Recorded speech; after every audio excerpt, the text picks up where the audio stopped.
वाले हैं the power of patience by M J. Ryan book के बारे में।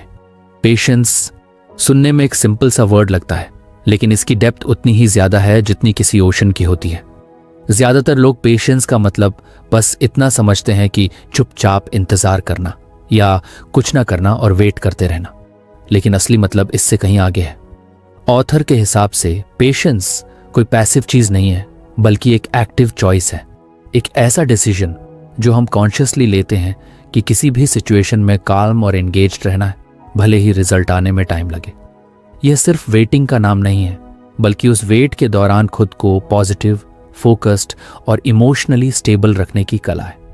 जरा सोचो, हमारी डेली लाइफ में कितनी बार ऐसे मोमेंट्स आते हैं जब हम इंस्टेंट रिजल्ट्स चाहते हैं, चाहे वह व्हाट्सएप पर किसी का रिप्लाई हो, ऑनलाइन ऑर्डर का डिलीवरी हो या करियर में सक्सेस का इंतजार। हम चाहते हैं कि सब कुछ जल्दी जल्दी हो जाए, लेकिन लाइफ एक इंस्टेंट कॉफी मशीन नहीं है जहां बटन दबाते ही आउटकम मिल जाए। यहाँ पेशेंस ही हमें सिखाता है कि प्रोसेस को एंजॉय करना और जर्नी में प्रेजेंट रहना भी उतना ही इम्पोर्टेंट है जितना डेस्टिनेशन पर पहुंचना। पेशेंस को एक स्किल की तरह समझना चाहिए। जैसे ड्राइविंग सीखने में टाइम लगता है, वैसे ही पेशेंस डेवलप करने में भी टाइम और प्रैक्टिस लगती है। ये एक मेंटल डिसिप्लिन है जहां आप अपने दिमाग को ट्रेन करते हो कि जल्दी हमेशा बेहतर नहीं होता। एग्जाम्पल के लिए, अगर आप गार्डन में बीज लगाते हो और अगले दिन ही पेड़ की उम्मीद करते हो तो फ्रस्ट्रेशन ही मिलेगी। लेकिन अगर आप पेशेंस रखते हो, रोज पानी देते हो, सनलाइट का ख्याल रखते हो, तो एक दिन वही बीज स्ट्रॉन्ग ट्री बनकर आपको शेड और फ्रूट्स देगा। ऑथर का कहना है कि पेशेंस का मतलब सिर्फ चुपचाप बैठना और वेट करना नहीं है, बल्कि एक्टिव रहना है। यानी उस वेटिंग पीरियड में भी खुद को एंगेज रखना, कुछ प्रोडक्टिव करना और अपने माइंड को नेगेटिव थॉट्स से बचाना। इमेजिन करो कि आप एक जॉब इंटरव्यू का रिजल्ट वेट कर रहे हो। अगर आप उस टाइम बस चिंतित होते रहोगे, बार बार ईमेल चेक करते रहोगे, तो आपका स्ट्रेस बढ़ेगा। लेकिन अगर आप उस वेटिंग पीरियड में अपनी स्किल्स इंप्रूव करो, न्यू अपॉर्चुनिटीज एक्सप्लोर करो और खुद को बिजी रखो, तो न सिर्फ आपका मूड अच्छा रहेगा, बल्कि आपकी ग्रोथ भी होगी। पेशेंस की एक सबसे बड़ी ताकत यह है कि यह हमें इम्पल्सिव डिसीजंस लेने से रोकता है। कई बार हम सिर्फ इंस्टेंट आउटकम के चक्कर में गलत स्टेप्स उठा लेते हैं, जैसे बिना सोचे जॉब चेंज करना या किसी रिलेशनशिप में जल्दबाजी में हार्श वर्ड्स बोल देना। पेशेंस हमें उस गैप को देता है जहां हम काल्म होकर सोच सकें और सही डिसीजन ले सकें। आज के फास्ट पेस्ड वर्ल्ड में जहां हर चीज अब चाहिए, fast food, fast internet, instant messaging, patience एक रेयर क्वालिटी बन चुकी है। लेकिन सच यही है कि सबसे वैल्यूएबल चीजें टाइम लेकर ही बनती हैं, चाहे वह डीप रिलेशनशिप्स हो, स्ट्रॉन्ग करियर हो या पर्सनल ग्रोथ। पेशेंस हमें सिखाता है कि शॉर्टकट्स अक्सर टेम्परेरी सेटिस्फैक्शन देते हैं, लेकिन लॉन्ग टर्म सक्सेस हमेशा स्टेडी एफर्ट और कंसिस्टेंट वेटिंग से आती है। पेशेंस रखने का मतलब यह भी है कि आप अपने इमोशंस पर कंट्रोल रखते हो। जब रिजल्ट लेट होता है तो नेचुरली इरिटेशन या एंग्जाइटी आ सकती है, लेकिन अगर आप पेशेंस प्रैक्टिस करते हो तो आप सिचुएशन को अलग नजरिए से देख पाते हो। ये आपको सिखाता है कि डिले हमेशा नेगेटिव नहीं होता। कई बार डिले हमें बेहतर अपॉर्चुनिटीज के लिए प्रिपेयर करता है। जैसे ट्रेन लेट हो जाने पर आपको एक पुराने दोस्त से मिलने का चांस मिल जाए, या जॉब रिजल्ट डिले होने पर आपको एक और बेटर अपॉर्चुनिटी अप्लाई करने का टाइम मिल जाए। ऑथर का कहना है कि पेशेंस एक तरह से ट्रस्ट है। Trust in the process, trust in yourself और ट्रस्ट कि राइट टाइम पर राइट चीज आपके लाइफ में आएगी। ये ट्रस्ट डेवलप करने में टाइम लगता है, लेकिन जब ये आ जाता है तो आप हर सिचुएशन में ज्यादा कॉन्फिडेंट और ग्राउंडेड महसूस करते हो। अगर हम साइंटिफिकली देखें तो पेशेंस हमारे ब्रेन के लिए भी अच्छा है। जब हम काल्म और स्टेडी रहते हैं तो हमारा प्रीफ्रंटल कॉर्टेक्स, जो डिसीजन मेकिंग और प्लानिंग के लिए रिस्पॉन्सिबल है, बेटर काम करता है, और अमिगडाला, जो इमोशंस हैंडल करता है, ओवर एक्टिव नहीं होता। यानी पेशेंस हमें सिर्फ इमोशनली स्ट्रांग नहीं बनाता, बल्कि लॉजिकली बेटर डिसीजंस लेने में भी हेल्प करता है। प्रैक्टिकली पेशेंस को डेवलप करने के लिए कुछ हैबिट्स बहुत काम आती हैं, जैसे माइंडफुलनेस मेडिटेशन, जहां आप अपने थॉट्स और फीलिंग्स को बिना जज किए ऑब्जर्व करते हो। ग्रैटिट्यूड प्रैक्टिस, जिसमें आप हर दिन छोटे छोटे ब्लेसिंग्स के लिए थैंकफुल रहते हो। और रियलिस्टिक गोल सेटिंग, जिसमें आप एक्सेप्ट करते हो कि बिग अचीवमेंट्स में टाइम लगता है। ऑथर ये भी बताते हैं कि पेशेंस का मतलब सिर्फ स्लो होना नहीं है। कई लोग सोचते हैं कि अगर हम पेशेंस रखते हैं तो हम लेजी या अनमोटिवेटेड बन जाएंगे, लेकिन ऐसा नहीं है। पेशेंस का मतलब है कि आप फास्ट नहीं, स्मार्ट तरीके से मूव कर रहे हो। जैसे चेस खेलने में हर मूव सोच समझकर करनी पड़ती है, स्पीड से ज्यादा इंपॉर्टेंट स्ट्रैटेजी होती है। लाइफ में पेशेंस का एक हिडन बेनिफिट ये है कि यह हमें प्रेजेंट मोमेंट में जीना सिखाता है। जब हम सिर्फ फ्यूचर आउटकम पर फोकस करते हैं तो करंट मोमेंट मिस कर देते हैं। अगर आपको हमारी फ्री समरी अच्छी लगती है तो आप हमारे चैनल को सब्सक्राइब कर सकते हैं, हमारी मेंबरशिप खरीद सकते हैं या हमें यूपीआई के थ्रू सपोर्ट कर सकते हैं। अब समरी पर वापस चलते हैं। लेकिन पेशेंस प्रैक्टिस करने से हम जर्नी का मजा लेते हैं, चाहे वह किसी प्रोजेक्ट पर काम करना हो, किसी स्किल को सीखना हो या किसी रिलेशनशिप को नर्चर करना हो। पेशेंस एक तरह का इमोशनल इन्वेस्टमेंट है। जब आप किसी रिलेशनशिप में पेशेंस दिखाते हो, किसी की मिस्टेक्स ओवरलुक करते हो, उन्हें टाइम देते हो ग्रो करने का, तो वह रिलेशनशिप और भी स्ट्रांग हो जाता है। इसी तरह वर्क लाइफ में पेशेंस रखने से आप अपने टीम और कॉलीग्स के साथ ज्यादा हेल्थी बॉन्ड्स बनाते हो, जिससे लॉन्ग टर्म सक्सेस पॉसिबल होती है। आखिर में पेशेंस का असली मतलब यही है कि आप हर सिचुएशन में काम और एंगेज्ड रहो, प्रोसेस पर ट्रस्ट रखो और इंस्टेंट ग्रेटिफिकेशन के ट्रैप से बाहर निकलो। ये सिर्फ एक क्वालिटी नहीं बल्कि एक लाइफ स्किल है जो आपके पर्सनल, प्रोफेशनल और इमोशनल ग्रोथ में डायरेक्ट इंपैक्ट डालती है। और हाँ, ये कोई एक दिन में आने वाली चीज नहीं है। जैसे जिम जाकर एक दिन में 6 पैक नहीं बनते, वैसे ही पेशेंस भी रोज की छोटी छोटी प्रैक्टिसेस से स्ट्रांग होता है। अगर हम इसको अपनी लाइफ में कॉन्शियसली अडॉप्ट कर लें तो हम न सिर्फ ज्यादा पीसफुल महसूस करेंगे बल्कि हर चैलेंज को एक अपॉर्चुनिटी में बदलने की कैपेसिटी भी डेवलप कर लेंगे। और यही असली पावर है पेशेंस की। काल्म माइंड, फोकस्ड एफर्ट और स्ट्रांग बिलीफ कि राइट टाइम पर राइट चीज जरूर आएगी। आजकल की मॉडर्न लाइफ में सब कुछ इतनी स्पीड से हो रहा है कि हमें लगता है अगर हम एक पल भी रुक गए तो पीछे रह जाएंगे। Fast internet, instant delivery, express services सब हमें यही मैसेज दे रहे हैं कि जल्दी करो, अभी करो, नहीं तो लेट हो जाओगे। लेकिन यही स्पीड कल्चर हमारी जिंदगी में इम्पेशंस को बढ़ा रहा है। हम छोटे छोटे डिलेज भी सहन नहीं कर पाते। ट्रैफिक में 2 मिनट रुकना टॉर्चर लगता है। ऑनलाइन ऑर्डर एक दिन लेट हो जाए तो फ्रस्ट्रेशन आ जाती है। और किसी का रिप्लाई थोड़ा लेट आए तो हम सोचने लगते हैं कि शायद वो हमें इग्नोर कर रहा है। ये हैबिट सिर्फ हमारी पीस नहीं चुरा रही बल्कि हमारे अंदर स्ट्रेस और एंग्जाइटी भी भर रही है। एमजे रायन का कहना है कि मॉडर्न स्पीड कल्चर हमें एक ऐसे लूप में डाल देता है जहां हम हमेशा हरी में रहते हैं। ये कंटिन्यूअस हरी हमारे दिमाग को रेस्टलेस बना देती है। धीरे धीरे हमें लगता है कि हर चीज इंस्टेंटली होनी चाहिए और अगर नहीं होती तो इरिटेशन और एंगर बढ़ जाता है। लेकिन जिंदगी का ट्रूथ ये है कि हर चीज इंस्टेंट नहीं हो सकती। कुछ चीजों को टाइम चाहिए और अगर हम उसको एक्सेप्ट नहीं करते तो हम खुद को अननेसेसरी प्रेशर में डाल देते हैं। स्पीड कल्चर का एक हिडन साइड इफेक्ट ये भी है कि ये हमारी एम्पैथी को कम कर देता है। एम्पैथी का मतलब है किसी और के फीलिंग्स और सिचुएशन को समझना।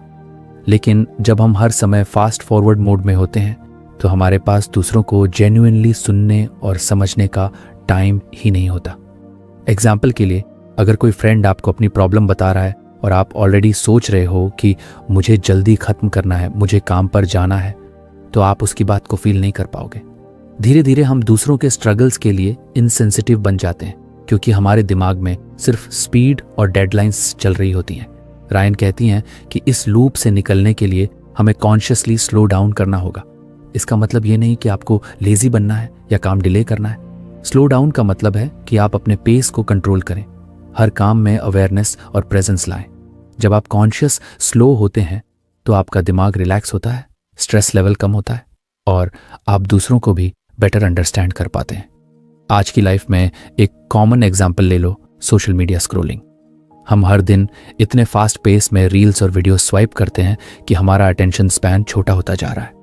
अगर कोई चीज़ 10 सेकंड से ज़्यादा की हो तो हमें बोरिंग लगने लगती है। यही हैबिट हमारी रियल लाइफ में भी आ जाती है। अगर कोई मीटिंग लंबी हो जाए, कॉन्वर्सेशन थोड़ी स्लो हो तो हम इम्पेशेंट हो जाते हैं।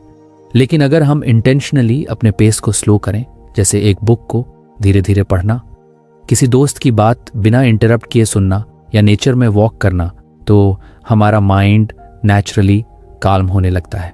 स्पीड कल्चर की एक और प्रॉब्लम है कंपैरिजन। जब हम फास्ट पेस्ड वर्ल्ड में रहते हैं तो हम दूसरों की अचीवमेंट्स जल्दी जल्दी देखते हैं और सोचते हैं कि हमें भी उतनी स्पीड से आगे बढ़ना चाहिए। सोशल मीडिया पर कोई फ्रेंड 25 की एज में बिजनेस स्टार्ट कर ले, कोई ट्रैवल कर रहा हो, कोई फिट बॉडी बना ले, तो हमें लगता है हम पीछे रह रहे हैं। ये फीलिंग हमें और ज़्यादा रेस्टलेस बना देती है। लेकिन रायन का कहना है कि लाइफ कोई रेस नहीं है जहां सभी को एक ही स्पीड से दौड़ना है। स्लो होना मतलब है अपनी जर्नी को अपनी पेस पर एंजॉय करना, बिना दूसरों से कंपेयर किए। स्ट्रेस और इम्पेशंस का साइंस भी इंटरेस्टिंग है। जब हम हरी में होते हैं तो हमारा ब्रेन ज़्यादा कॉर्टिसोल, स्ट्रेस हार्मोन प्रोड्यूस करता है। ये हार्मोन शॉर्ट टर्म में अलर्टनेस बढ़ाता है, लेकिन अगर यह लॉन्ग टर्म हाई लेवल पर रहे तो एनेक्सिएटी, मूड स्विंग्स और हेल्थ प्रॉब्लम्स ला सकता है। कॉन्शियसली स्लो डाउन करने से हमारे ब्रेन का पैरासिम्पैथेटिक नर्वस सिस्टम एक्टिवेट होता है, जो रिलैक्सेशन और हीलिंग के लिए रिस्पॉन्सिबल है। यानी धीरे चलना सिर्फ मेंटल पीस नहीं, फिजिकल हेल्थ के लिए भी अच्छा है। रायन का एक सिंपल सजेशन है, हर दिन में कुछ स्लो मोमेंट्स क्रिएट करो। जैसे मॉर्निंग कॉफी जल्दी जल्दी पीने के बजाय धीरे धीरे एसआईपी करो और टेस्ट फील करो। लंच ब्रेक में फोन स्क्रॉल करने के बजाय बाहर वॉक पर जाओ और सराउंडिंग्स ऑब्जर्व करो। किसी फ्रेंड से बात करते समय सिर्फ सुनो, बीच में एडवाइस देने की हरी मत करो। ये छोटी छोटी चीजें हमारे दिमाग को रिमाइंड करती हैं कि लाइफ सिर्फ स्पीड के बारे में नहीं है, बल्कि मोमेंट्स को जीने के बारे में है। स्लो डाउन करने से एक और फायदा होता है, हमारे रिलेशनशिप्स डीप होते हैं। जब हम दूसरों के साथ पेशेंस और प्रेजेंस के साथ इंटरैक्ट करते हैं तो उन्हें फील होता है कि हम जेन्युइनली केयर करते हैं। ये फीलिंग ट्रस्ट बनाती है, जो किसी भी रिलेशनशिप की फाउंडेशन होती है। स्पीड कल्चर में हम अक्सर बस काम पूरा करने या अपनी बात रखने में बिजी रहते हैं, लेकिन स्लो होने से हम दूसरों के इमोशंस को भी वैल्यू देते हैं। एक इंटरेस्टिंग बात यह है कि जब हम कॉन्शियसली स्लो होते हैं तो हमारी प्रोडक्टिविटी भी बढ़ सकती है। सुनने में थोड़ा अजीब लगता है, लेकिन सच है। जब हम स्लो और फोकस्ड होते हैं तो हम कम मिस्टेक्स करते हैं, ज्यादा क्लैरिटी से सोचते हैं और क्रिएटिव सॉल्यूशंस ढूंढते हैं। फास्ट पेस में हम अक्सर काम जल्दी खत्म कर देते हैं, लेकिन बाद में करेक्शंस और रीवर्क में ज्यादा टाइम चला जाता है। स्लो डाउन करना मतलब है क्वालिटी को क्वांटिटी से ज्यादा महत्व देना। रायन ये भी कहती हैं कि हमें अपने माइंड को रीट्रेन करना होगा। मॉडर्न कल्चर ने हमें स्पीड एडिक्ट बना दिया है, लेकिन हम प्रैक्टिस से खुद को बैलेंस मोड में ला सकते हैं। मेडिटेशन, डीप ब्रेथिंग एक्सरसाइज, जी नेलिंग, ये सब हमारे माइंड को कैल्म रखने में हेल्प करते हैं। शुरू में थोड़ी मुश्किल होगी क्योंकि हमारा माइंड तुरंत स्टिमुलेशन चाहता है, लेकिन धीरे धीरे ये हैबिट बन जाएगी। अगर हम अपनी लाइफ को सिर्फ स्पीड से मेजर करेंगे तो हम जल्दी थक जाएंगे और हैप्पीनेस मिस कर देंगे। स्लो डाउन करने से हम जर्नी का मजा ले पाते हैं, छोटे छोटे अचीवमेंट्स सेलिब्रेट कर पाते हैं और खुद के साथ ज्यादा कनेक्टेड रहते हैं। ये हमें रिमाइंड करता है कि जिंदगी एक रेस नहीं है, ये एक लॉन्ग वॉक है जहां हर स्टेप का अपना ब्यूटी है। रायन का मेन मैसेज क्लियर है, स्पीड कल्चर से बाहर निकलना जरूरी है, क्योंकि ये हमें इम्पेशेंट, स्ट्रेस्ड और डिस्कनेक्टेड बना देता है। अगर हम कॉन्शियसली अपने पेस को स्लो करें तो हम ज्यादा एम्पैथेटिक, हेल्थी और हैप्पी बन सकते हैं। लाइफ में कभी कभी पॉज बटन दबाना वीकनेस नहीं, बल्कि विजडम है। अगर तुम चाहो तो मैं इसी टॉपिक को एक रियल लाइफ रिलेटेबल कहानी के फ्लो में भी लिख सकता हूं, जिससे पढ़ते वक्त लगे कि जैसे कोई दोस्त समझा रहा हो। माइंडफुलनेस सुनने में भले ही एक फैंसी या स्पिरिचुअल सा वर्ड लगे, लेकिन असल में यह एक बहुत ही सिंपल और प्रैक्टिकल स्किल है जिसे कोई भी सीख सकता है और अपनी डेली लाइफ में यूज कर सकता है। इसका बेसिक मतलब है प्रेजेंट मोमेंट में पूरी तरह से अवेयर रहना, बिना अपने माइंड को पास्ट रिग्रेट्स या फ्यूचर वरीज में भटकने देना। ऑथर का कहना है कि माइंडफुलनेस टेक्निक्स, जैसे कि सिर्फ अपनी ब्रीदिंग पर फोकस करना, हमारे माइंड को ट्रेन करती है कि हम डिलेज या वेटिंग सिचुएशंस में भी शांत रहें और फ्रस्ट्रेशन को कम कर सकें।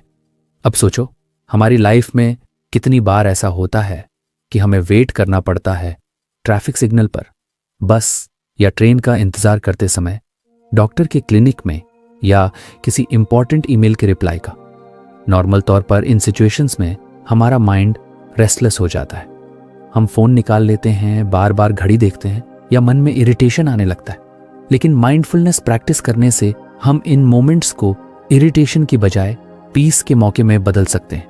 ब्रीदिंग पर फोकस करने का कॉन्सेप्ट बहुत सिंपल है, लेकिन इसका असर बहुत पावरफुल होता है। जब आप कॉन्शियस रूप से अपने इनहेल और एक्सहेल को फील करते हैं तो आपका माइंड नेचुरली प्रेजेंट मोमेंट में आ जाता है। एग्जाम्पल के लिए इमेजिन करो कि आप ट्रैफिक जैम में फंसे हो। नॉर्मली आप हॉर्न की आवाज़, दूसरों की जल्दी और अपनी इरिटेशन में फंस जाते। लेकिन अगर आप माइंडफुलनेस अप्लाई करो, मतलब गहरी सांस लो, स्लोली छोड़ो और हर ब्रेथ की सेंसेशन पर ध्यान दो, तो आपका फोकस बाहर की केओस से हटकर अंदर की शांति पर आ जाएगा। साइंटिफिकली भी ये प्रूवन है कि जब हम ब्रीदिंग पर ध्यान देते हैं तो हमारे ब्रेन में अमिगडाला, जो स्ट्रेस और फियर हैंडल करता है, की एक्टिविटी कम हो जाती है और प्रीफ्रंटल कॉर्टेक्स, जो डिसीजन मेकिंग और प्लानिंग करता है, ज़्यादा एक्टिव हो जाता है। यानी माइंडफुलनेस हमें सिर्फ काल्म नहीं करता, बल्कि हमें ज़्यादा क्लियर और लॉजिकल सोचने में हेल्प करता है। माइंडफुलनेस का एक और फ़ायदा यह है कि यह हमें पेशेंस सिखाता है। जब हम प्रेजेंट मोमेंट में रहते हैं तो हमें डिलेज उतने बड़े या अनबेरेबल नहीं लगते। फॉर एग्जाम्पल, अगर आप किसी लंबी क्यू में खड़े हैं और माइंडलेसली फ़ोन स्क्रॉल कर रहे हैं तो आपको पता ही नहीं चलता कि आप कितने इरिटेटेड हो रहे हो। लेकिन अगर आप उसी क्यू में खड़े होकर अपने आसपास की डिटेल्स ऑब्जर्व करते हो, लोगों के चेहरे, साउंड्स, कलर्स, तो वो वेट एक एक्सपीरियंस बन सकता है, इरिटेशन नहीं। रायन कहती हैं कि माइंडफुलनेस बेसिकली एक ट्रेनिंग है।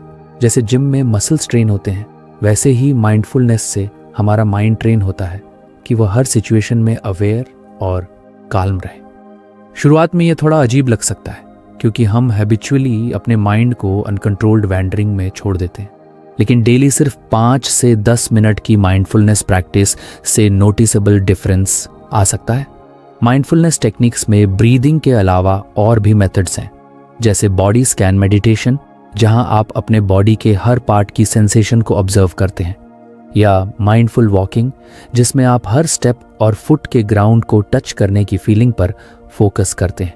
लेकिन ब्रीदिंग सबसे आसान और एक्सेसिबल मेथड है क्योंकि इसे आप कहीं भी कभी भी कर सकते हो, ऑफिस डेस्क पर, बस स्टॉप पर या बेड टाइम से पहले।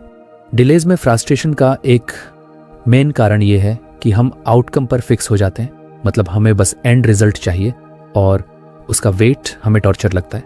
माइंडफुलनेस इस पैटर्न को ब्रेक करता है क्योंकि ये हमें प्रोसेस में एंगेज करता है। जब आप ब्रीदिंग पर फोकस करते हैं तो आपका अटेंशन रिजल्ट से हटकर करंट एक्सपीरियंस पर चला जाता है। ये शिफ्ट अपने आप फ्रस्ट्रेशन को कम कर देता है। इमेजिन करो, आपका फ्लाइट डिले हो गया है। नॉर्मली आप इरिटेशन में बार बार अनाउंसमेंट सुनोगे, स्टाफ से पूछोगे और मन में कंप्लेंट करते रहोगे। लेकिन अगर आप उस टाइम माइंडफुलनेस अप्लाई करते हो, कुछ डीप ब्रेथ्स लो, अपने आसपास के लोगों को ऑब्जर्व करो, शायद कोई बुक निकालकर धीरे धीरे पढ़ो, तो वही डिले एक पीसफुल ब्रेक बन सकता है। माइंडफुलनेस का एक हिडन बेनिफिट ये है कि ये आपकी इमोशनल अवेयरनेस बढ़ाता है। जब आप प्रेजेंट मोमेंट में रहते हैं तो आप जल्दी नोटिस कर लेते हैं कि आप इरिटेटेड हो रहे हो, एंग्शियस हो रहे हो या बोर्ड हो रहे हो। अवेयरनेस आने के बाद आप कॉन्शियसली डिसाइड कर सकते हो कि इन इमोशंस को कैसे हैंडल करना है, बजाय इसके कि वे आपको कंट्रोल करें। रायन के अनुसार अगर आप माइंडफुलनेस को डेली हैबिट बना लो तो आपको सिर्फ डिलेज में ही नहीं बल्कि हर स्ट्रेसफुल सिचुएशन में फ़ायदा मिलेगा। जैसे किसी हीटेड आर्ग्यूमेंट में आप तुरंत रिएक्ट करने की बजाय पहले 1-2 डीप ब्रेथ्स लोगे, जिससे आप काल्म होकर रिस्पॉन्ड कर पाओगे। इसी तरह वर्क प्रेशर के टाइम आप पैनिक करने की बजाय अपने माइंड को स्टेडी रख सकोगे। माइंडफुलनेस सीखने के लिए एक सिंपल एक्सरसाइज है। दिन में कभी भी 1 मिनट के लिए पॉज लो और अपनी सांसों को ऑब्जर्व करो। काउंट करो कि इनहेल कितने सेकंड्स का है और एक्सहेल कितने सेकंड्स का। स्लोली इसे 4 सेकंड इनहेल और 6 सेकंड एक्सहेल तक ले जाओ। ये सिंपल प्रैक्टिस आपके नर्वस सिस्टम को इंस्टेंटली काम कर सकती है। डिलेज और वेटिंग सिचुएशंस लाइफ का पार्ट है, उन्हें कंप्लीटली अवॉइड करना पॉसिबल नहीं है। लेकिन अगर हम इन्हें इरिटेशन का रीज़न बनाने की बजाय रिलैक्सेशन का मौका बना लें तो हमारी क्वालिटी ऑफ लाइफ काफ़ी इम्प्रूव हो सकती है। माइंडफुलनेस टेक्निक्स हमें यही सिखाती हैं कि हम हर मोमेंट को फुली एक्सपीरियंस करें, चाहे वह प्रोडक्टिव लगे या नहीं। धीरे धीरे जब आप माइंडफुलनेस में स्किल्ड हो जाते हो तो आपको महसूस होगा कि डिलेज अब आपको डिस्टर्ब नहीं करते। इंस्टेड वे आपके लिए मिनी मेडिटेशन ब्रेक्स बन जाते हैं। आप ट्रैफिक में फंसकर भी इरिटेट होने की बजाय कैलम रह पाओगे, फ्लाइट डिले में भी पीसफुल रह पाओगे और लॉन्ग क्यू में भी मुस्कुरा पाओगे। ये चेंज सिर्फ आपके मूड के लिए नहीं बल्कि आपके हेल्थ, रिलेशनशिप्स और वर्क परफॉर्मेंस के लिए भी गेम चेंजर है।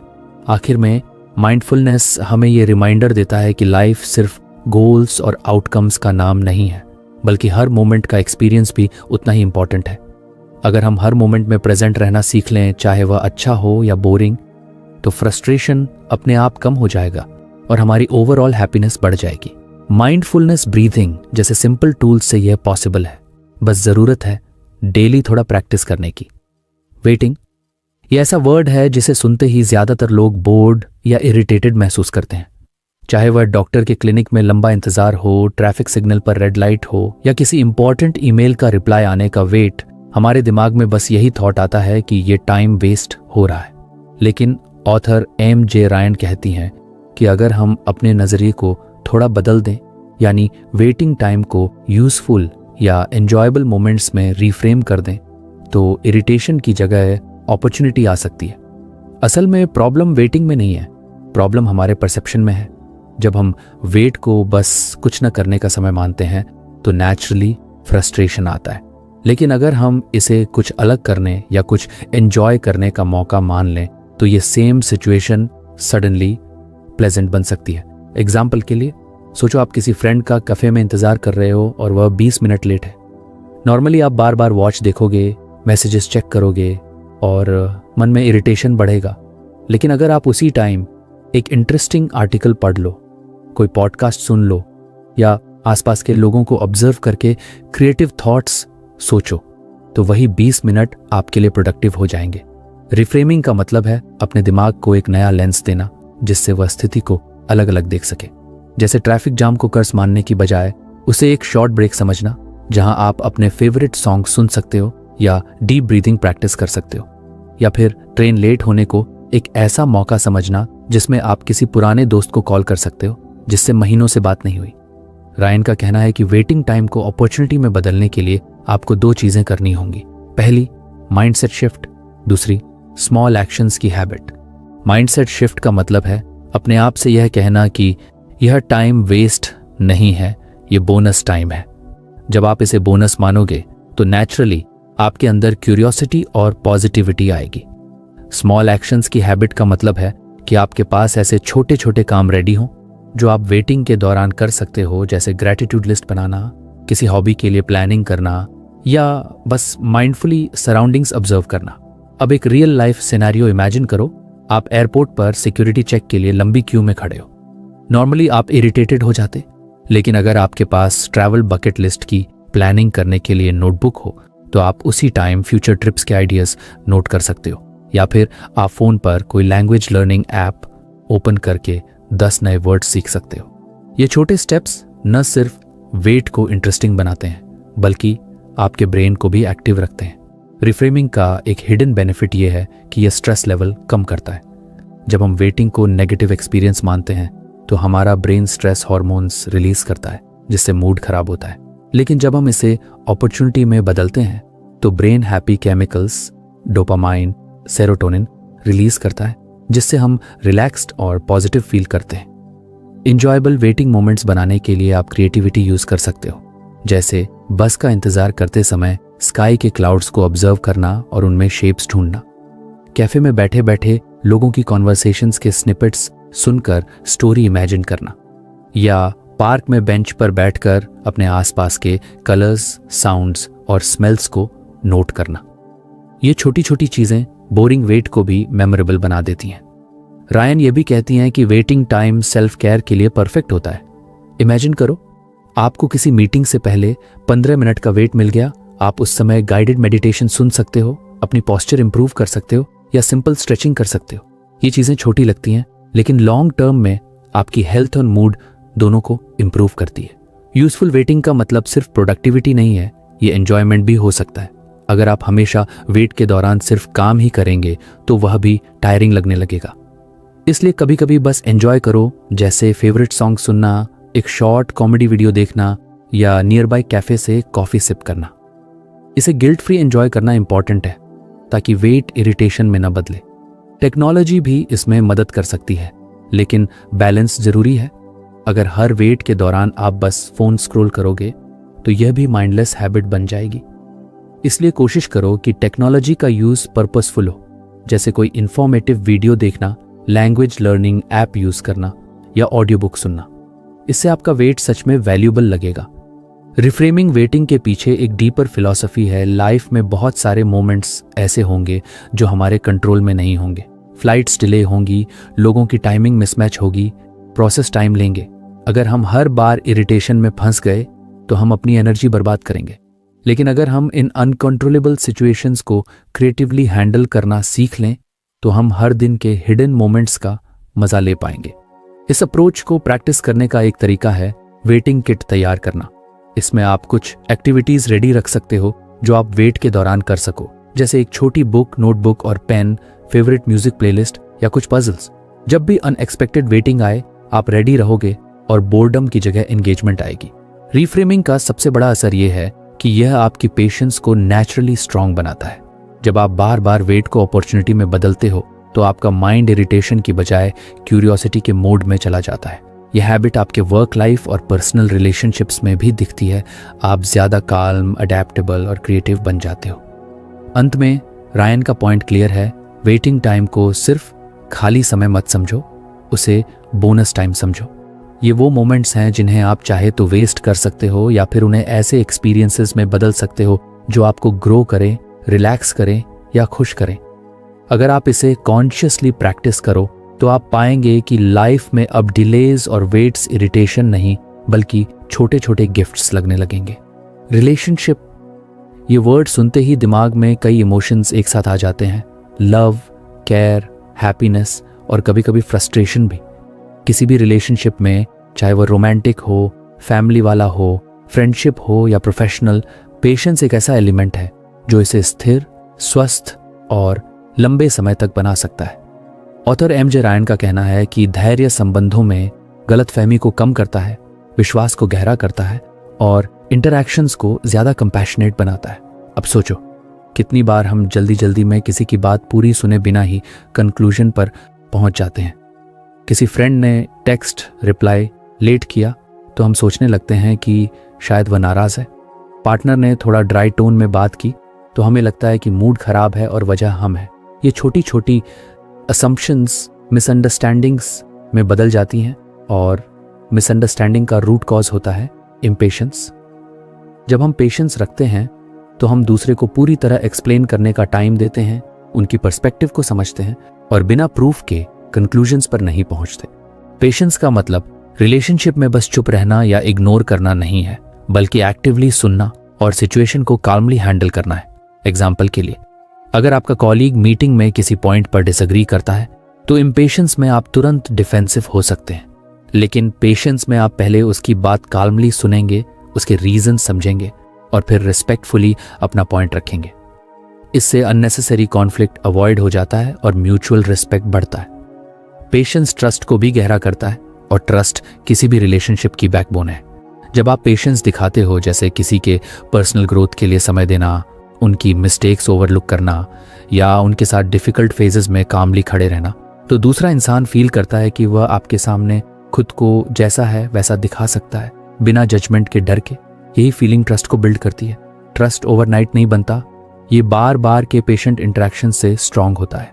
कंपैशनेट इंटरेक्शंस का मतलब है कि आप दूसरे की फीलिंग्स को जेन्युइनली कंसिडर करते हो और हार्श रिएक्ट नहीं करते। पेशेंस इसमें की रोल निभाता है। जब कोई आपको हर्ट करता है तो इम्पेशेंस आपको पुश करती है कि आप तुरंत रिएक्ट करो, लाउड वॉइस, सार्कास्टिक कमेंट या इग्नोरिंग बिहेवियर। लेकिन पेशेंस आपको पॉज लेने का मौका देता है, जिससे आप सोच पाते हो कि सामने वाला शायद टफ टाइम से गुजर रहा हो या उसने जानबूझकर हर्ट नहीं किया हो। यह पर्सपेक्टिव आपको सॉफ्टर और काइंडर बनाता है, जिससे रिलेशनशिप की वार्मथ बनी रहती है। फैमिली रिलेशनशिप्स में पेशेंस का वैल्यू और भी ज्यादा है। पेरेंट्स और चिल्ड्रन के बीच या सिबलिंग्स के बीच मिसअंडरस्टैंडिंग्स अक्सर कम्युनिकेशन गैप और एक्सपेक्टेशंस की वजह से होती हैं। अगर पेरेंट पेशेंस नहीं रखता तो टीनेजर की छोटी मिस्टेक भी बिग इशू बन सकती है। लेकिन पेशेंस रखने से आप बच्चे के पॉइंट ऑफ व्यू को सुन पाते हो, उसे गाइड कर पाते हो और रिलेशनशिप को सेफ स्पेस बना पाते हो। फ्रेंडशिप्स में भी पेशेंस जरूरी है। हर फ्रेंड आपके लाइफ के हर फेज में अवेलेबल नहीं हो सकता। कभी वह बिजी होगा, कभी इमोशनली ड्रेन्ड। अगर आप इम्पेशेंस में तुरंत ब्लेम करोगे तुम बदल गए हो, तुम टाइम नहीं देते, तो फ्रेंडशिप कमजोर हो जाएगी। लेकिन पेशेंस से आप समझ पाओगे कि रिलेशनशिप्स गिव एंड टेक होती हैं और कभी आपको ज्यादा देना पड़ता है, कभी आपको सपोर्ट मिलता है। रोमांटिक रिलेशनशिप्स में पेशेंस प्रैक्टिकली लाइफ सेवर है। पार्टनर्स के बीच डिफरेंसेस नॉर्मल है, test, habits, communication styles, life goals, लेकिन इम्पेशेंस इन डिफरेंसेस को फाइट्स में बदल देती है। पेशेंस से आप डिफरेंसेस को निगोशिएट करना सीखते हो, कॉम्प्रोमाइज करते हो और बिगर पिक्चर देखते हो कि रिलेशनशिप को विन करना ज्यादा जरूरी है, न कि आर्ग्यूमेंट को जीतना। प्रोफेशनल रिलेशनशिप्स में भी पेशेंस का फायदा बहुत है। ऑफिस में कॉलीग्स के साथ प्रोजेक्ट्स, डेडलाइंस और आइडियाज को लेकर डिसएग्रीमेंट्स होना नॉर्मल है। अगर इम्पेशेंस से आप हर बार रिएक्ट करोगे तो वर्क एनवायरनमेंट टेंस हो जाएगा, लेकिन पेशेंस से आप कॉन्फ्लिक्ट्स को मैच्योर तरीके से रिजॉल्व करोगे, जिससे टीम कोलैबोरेशन बेहतर होगा और आपका इमेज भी पॉजिटिव बनेगा। पेशेंस का एक सटल बेनिफिट यह है कि यह इमोशनल सेफ्टी क्रिएट करता है। जब लोग जानते हैं कि आप जल्दी रिएक्ट नहीं करते, उन्हें जज नहीं करते और उन्हें बोलने का स्पेस देते हैं, तो वे नेचुरली आपके साथ खुलकर बात करते हैं। ये ओपननेस मिसअंडरस्टैंडिंग्स को कम करती है, क्योंकि लोग अपनी बात क्लियर कर पाते हैं और असम्पशंस की जरूरत नहीं पड़ती।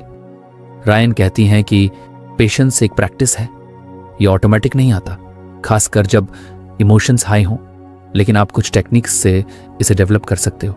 जैसे जब आपको लगे कि आप रिएक्ट करने वाले हो तो 10 सेकंड डीप ब्रीदिंग करो।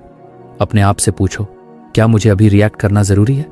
क्या मैं इस बात को बाद में शांति से डिस्कस कर सकता हूं? क्या यह मिसअंडरस्टैंडिंग हो सकती है? ये छोटे पॉजेस बिग डिफरेंस लाते हैं। पेशेंस रिलेशनशिप्स में लॉन्ग टर्म इन्वेस्टमेंट की तरह है। शॉर्ट टर्म में शायद आपको लगे कि आप ज्यादा एडजस्ट कर रहे हो या वेट कर रहे हो, लेकिन लॉन्ग टर्म में यह ट्रस्ट, रिस्पेक्ट और लव के रूप में रिटर्न देता है, और ये रिटर्न किसी भी मटेरियल गेन से ज्यादा वैल्यूबल है। अगर हम अपने लाइफ में कॉन्शियसली पेशेंस लाना शुरू कर दें तो हम पाएंगे कि कॉन्फ्लिक्ट्स कम हो रहे हैं, मिसअंडरस्टैंडिंग्स क्लियर हो रही हैं और रिलेशनशिप्स का बॉन्ड स्ट्रांग हो रहा है। पेशेंस सिर्फ दूसरे के लिए गिफ्ट नहीं है, ये खुद के लिए भी गिफ्ट है, क्योंकि ये आपके माइंड को काल्म रखता है, आपको इमोशनल स्टेबिलिटी देता है और आपको हर रिलेशनशिप में पॉजिटिव एनर्जी के साथ प्रेजेंट रहने देता है। आखिर में पेशेंस रिलेशनशिप्स में सिर्फ एक अच्छी क्वालिटी नहीं, बल्कि एक सर्वाइवल स्किल है। यह आपको फाइट से बचाता है, ब्रिजेस बनाता है और लोगों के साथ ऐसा कनेक्शन क्रिएट करता है जो टाइम और चैलेंजेस दोनों को सर्वाइव कर सकता है। अगर हम इस स्किल को रोज प्रैक्टिस करें तो हमारे आसपास की दुनिया थोड़ी ज्यादा काइंड, थोड़ी ज्यादा अंडरस्टैंडिंग और